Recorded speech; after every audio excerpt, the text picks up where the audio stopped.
Is TP-Link spying on you? The US government thinks that they might be, and they're investigating a potential ban that could affect millions of homes and businesses. But is this investigation politically motivated? Is it economic? Or are there actual proven security concerns with TP-Link hardware? In this video, I'm going to try to sort through what we know about this investigation and get to the facts. And at the end, I'll give you my recommendations for moving forward with TP-Link if you've invested in their gear. Now, there's a ton of information and misinformation to cover here, so let's talk about it.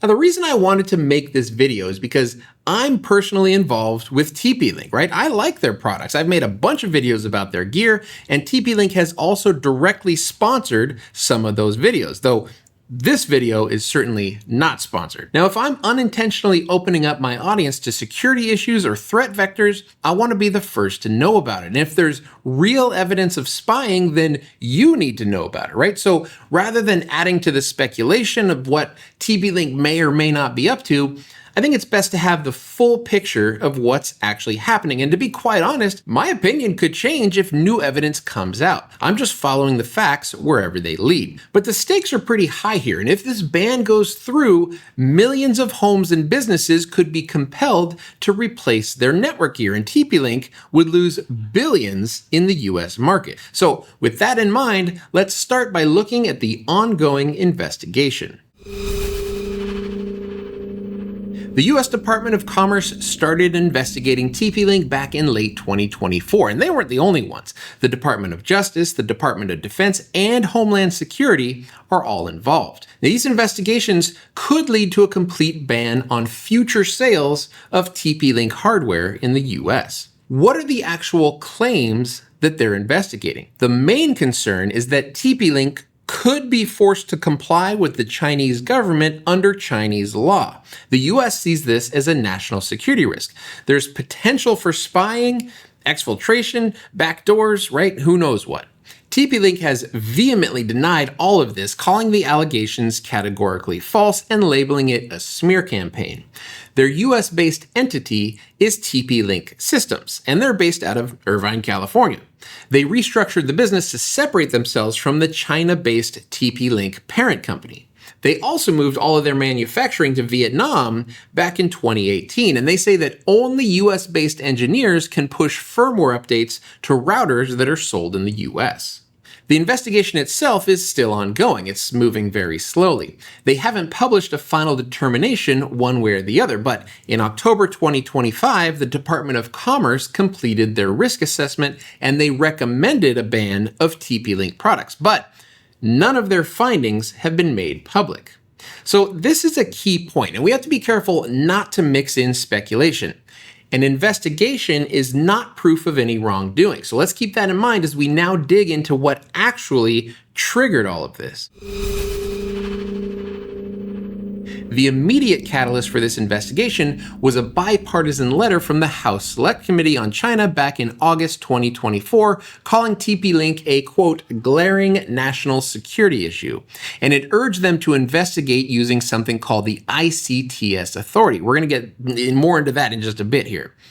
Now, that letter came on the heels of Salt Typhoon, which some senators called the worst telecom hack in our nation's history.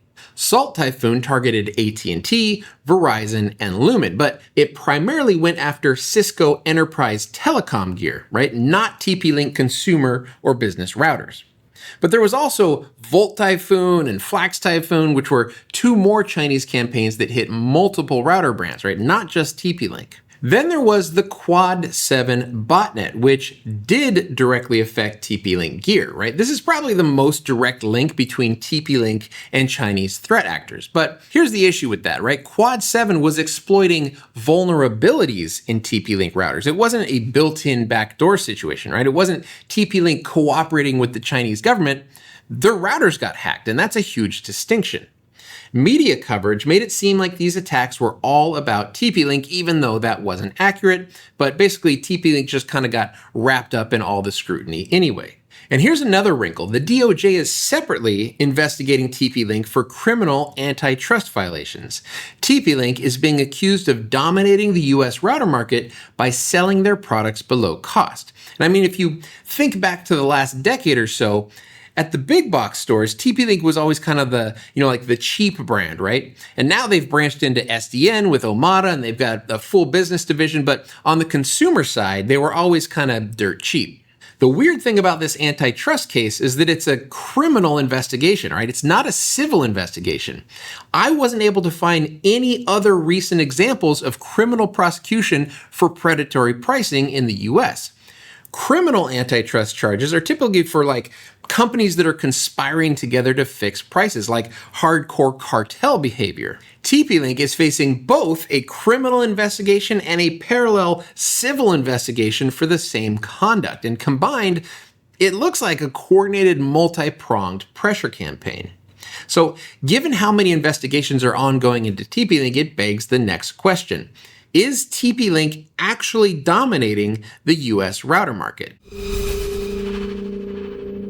In reading up on these investigations, I've seen a number of articles stating that TP-Link has 65% of the US router market, which seemed oddly high to me, but that same statistic is repeated in a number of places. Now, if that were true, it would be a massive deal. That's verging on a monopoly in the router market. TP-Link disputes that number. They're saying that the Wall Street Journal was the publication who originally reported it, but they weren't able to actually provide a source for where that 65% figure came from. So then, what are the actual numbers? According to 2024 Circana data, TP-Link has 36.6% of the retail market, right? Stores like Best Buy and Walmart and Amazon. Now, that's a lot, don't get me wrong, but it's nowhere near 65%. But here's the thing. Most people just use whatever router their ISP provides, and those people are not counted in the retail stats. So when you include the total US router market, including ISP routers, TP-Link's market share drops below 10%. Now, this is a big difference because when articles are saying that TP-Link has 65% market share of routers in the US, that's a scary percentage of devices if you think China has a backdoor into all of those households. Now, 10% of US households is still a huge number, but if you're making the case that TP-Link is a national security threat, then inflating that number to 65% makes the threat seem way worse than it actually is. All right, so we've talked about what triggered the investigation, and we've talked about TP-Link's market position. Let's now look at the actual evidence. What has been proven, right? What evidence do we have that TP-Link is spying for China or that they have backdoors built into their routers? The answer is nothing. All right, zero public evidence. So investigations from these multiple federal agencies have been ongoing for a year, but they've published no findings of wrongdoing publicly. Now, what is true is that TP-Link routers have been exploited by hackers. We talked about the situation with the Quad 7 botnet. TP-Link products have had vulnerabilities that were actively exploited. And yes, TP-Link could theoretically be compelled under Chinese law to cooperate with their government. Those are both legitimate concerns. So then, are TP-Link's products more vulnerable than competitors? Well, TP-Link, of course, says no. They've actually published data claiming that they're much better than average, but that's marketing material coming from TP-Link themselves.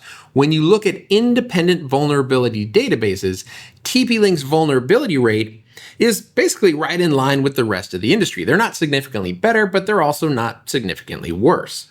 So how does this compare to past bans? I mean, this isn't the first time that the US has gone after a Chinese tech company. Government officials claimed that Huawei had backdoors installed in their equipment going back to 2009. Now, they never provided public proof of those claims, but Huawei was still banned on structural risk. And then there's Kaspersky, which is a Russian antivirus company that got banned in 2024.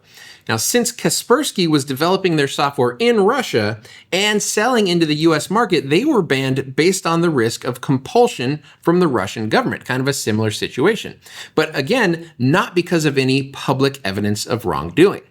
The case against TP-Link is actually weaker than that, right? Because TP-Link systems is a US company or a US subsidiary that was restructured away from the Chinese parent company, and they also manufacture all of their stuff in Vietnam. But here's the thing, the US government is fully allowed to ban companies based on risk rather than proof, right? They don't need any sort of smoking gun evidence of wrongdoing. They just need to show unacceptable risk based on the potential for foreign government control. Now, that's a very different standard than having to prove someone actually did something wrong.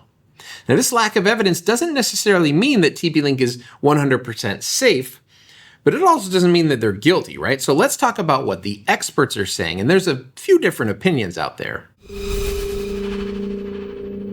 Okay, CNET interviewed several cybersecurity experts, and they got some mixed opinions.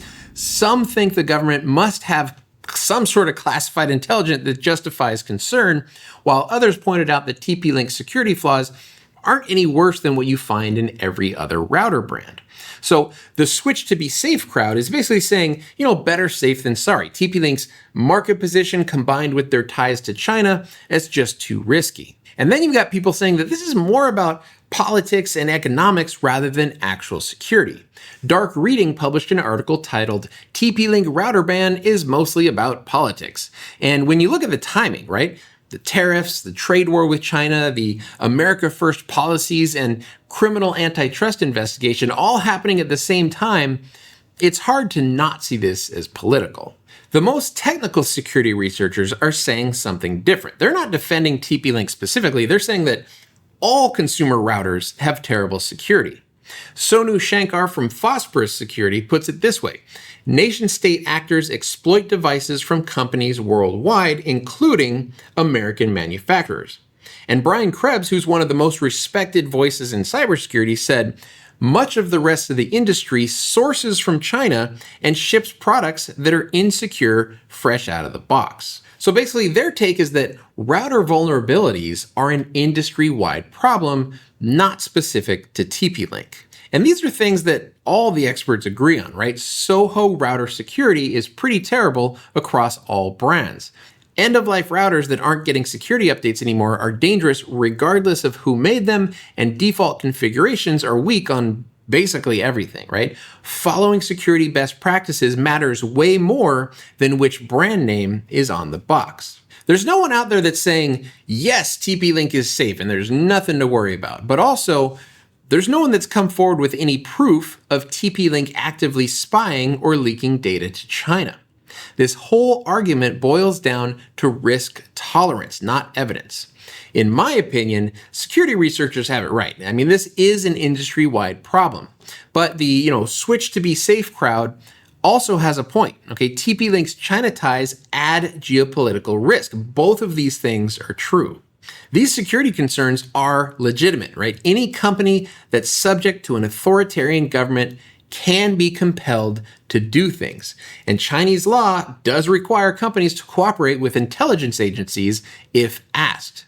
And given TP-Link's market position, even if it's nowhere near 65%, there's a real potential risk to the US if their products were to be compromised. But the political reality is also real. This investigation ramped up during an election year, and it's been ongoing during a year of tariff hikes and trade tensions with China specifically. One thing I keep coming back to, though, if this is really about national security, then why the selective enforcement? Now, TP-Link is not the only company that's under threat of a ban. DJI drones are facing a potential ban. We know that Huawei and ZTE have already been banned, and TikTok has been in the crosshairs for years. But there are a ton of other Chinese companies who operate freely in the US, right? Why isn't there a blanket ban across all Chinese tech? And what about American companies who manufacture in China, right? Should iPhones be banned, right? Sure, Apple is an American company, but most iPhones are manufactured in China. So why isn't it feasible that Chinese law could compel those manufacturers to install backdoors into Apple devices? You have to ask how much of this boils down to protecting American companies like Cisco and Netgear from competition, right? We've got a national security investigation plus parallel criminal and civil antitrust investigations all happening at the same time, which is bad for TP-Link, but it's pretty good for their competitors. Now, I don't have the answers here, but I do know this. When a national security investigation happens at the exact same time as criminal antitrust charges, that timing is awful convenient. If you're invested in TP-Link gear and you're wondering what to do next, here's what I would recommend. I mean, there's no need to just, panic and toss everything into the garbage. There has not been a final determination from the investigation yet. There's no actual public proof of spying or wrongdoing, and there is no actual TP-Link ban. That being said, you absolutely should be following security best practices regardless of your brand of router. Keep it up to date with the latest firmware and security patches, disable remote access to the router's GUI, and change all of the default passwords. And luckily, a lot of the consumer routers that I've seen lately have at least been getting away from default passwords. They make you, create one when you first boot the device up. Now, if you want to go a step further, you should also consider network segmentation with VLANs, right? Put your hardware into its own VLAN, put your IoT devices into their own VLAN. And this way, if something does get compromised, at least it's, relatively isolated. And regardless of brand, if your router is end of life and not receiving security patches anymore, it needs to be replaced. Any unsupported router is a security risk, no matter if it says TP-Link or Cisco or Ubiquiti or Netgear. Now, if you're looking to buy new gear, again, this is going to come down to risk tolerance. As of right now, TP-Link's future in the US is uncertain, right? So you're going to have to decide if the looming ban outweighs, a really great sale at Costco. For IT folks, vendor lock-in always comes with some sort of risk, right? So you should implement vendor agnostic security controls. You should have a zero trust architecture, and you should follow all security best practices for the whole network, right? Not just for the equipment. In my opinion, good security hygiene matters more than the manufacturer. But I also think there's a lot of political and economic motivation that's driving this. Now, from a business perspective, if I'm an IT manager, the uncertainty alone would probably make me think twice about investing into TP-Link gear right now, right? Not because they've been proven guilty, but because the looming threat of a ban is a business risk, and you really can't ignore that. Okay, let's sum this up. What do we actually know? We know that TP-Link is under investigation, and they have been for over a year. We know that there's no public evidence of spying or backdoors, and yes, their routers have been exploited by hackers, but that's not the same thing as TP-Link actively cooperating with the Chinese government. We know that the ICTS Framework does allow the US government to ban companies based on risk alone without having to prove wrongdoing. And we know that the investigation is still at the proposal stage, but no final determination has been published yet. And here's what we don't know, right? We don't know if there's any classified evidence that we haven't seen or hasn't been made publicly available.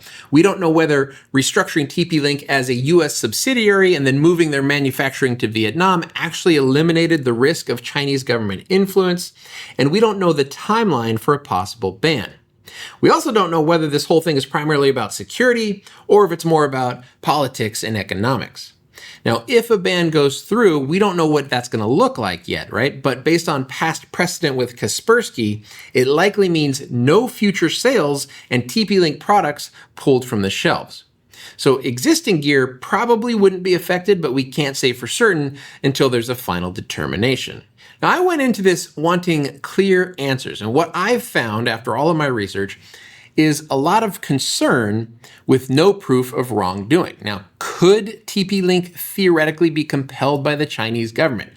Yes, right? Under Chinese law, that's possible, but has it actually happened? There's no public evidence of that.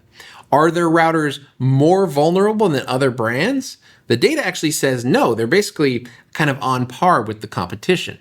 And do they actually have 65% of the American market? No, they do not, right? That number is definitely inflated.